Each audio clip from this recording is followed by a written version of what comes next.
ಉತ್ತರ ಪ್ರದೇಶದ ಪ್ರಯಾಗ್ರಾಜ್ನಲ್ಲಿ ನಡೆಯುತ್ತಿರುವ ಮಹಾಕುಂಭಮೇಳದಲ್ಲಿ ಕೂಡಲಿಯ ಜಗದ್ಗುರುಗಳಾದ ಶ್ರೀ ಶ್ರೀ ವಿದ್ಯಾಭಿನವ ವಿದ್ಯಾರಣ್ಯ ಭಾರತಿ ಮಹಾಸ್ವಾಮಿಗಳು ಶಿವರಾತ್ರಿಯ ಅಂಗಮವಾಗಿ ತ್ರಿವೇಣಿ ಸಂಗಮದಲ್ಲಿ ವಿಶೇಷ ಪೂಜೆಗೈದು ಲೋಕದ ಒಳಿತಿಗಾಗಿ ಪ್ರಾರ್ಥಿಸಿದರು.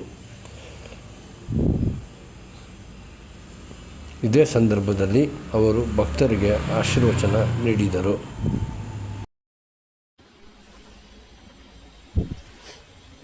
ಕಳೆದ ಹಲವು ದಿನಗಳಿಂದ ಉತ್ತರ ಪ್ರದೇಶದ ಪ್ರಯಾಗ್ರಾಜ್ನಲ್ಲಿ ತ್ರಿವೇಣಿ ಸಂಗಮದಲ್ಲಿ ಜಪತಪ ಪುನಸ್ಕಾರಗಳನ್ನು ಕೈಗೊಂಡಿರುವ ಕೂಡಲಿ ಶ್ರೀಗಳು ಇಂದು ಶಿವರಾತ್ರಿ ಅಂಗವಾಗಿ ವಿಶೇಷ ಪೂಜೆ ಗೈದರು. ಗಂಗಾ, ಯಮುನಾ, ಸರಸ್ವತಿ ನದಿಗಳ ತ್ರಿವೇಣಿ ಸಂಗಮದಲ್ಲಿ ಪುಣ್ಯಸ್ನಾನ ಮಾಡಿದ ನಂತರ ಅವರು ಲೋಕದ ಒಳಿತಿಗಾಗಿ ವಿಶೇಷ ಪೂಜೆ ನೆರವೇರಿಸಿದರು. ನಂತರ ಕುಟೀರದಲ್ಲಿ ಭಕ್ತರನ್ನು ಆಶೀರ್ವದಿಸಿ ಮಾತನಾಡಿದರು.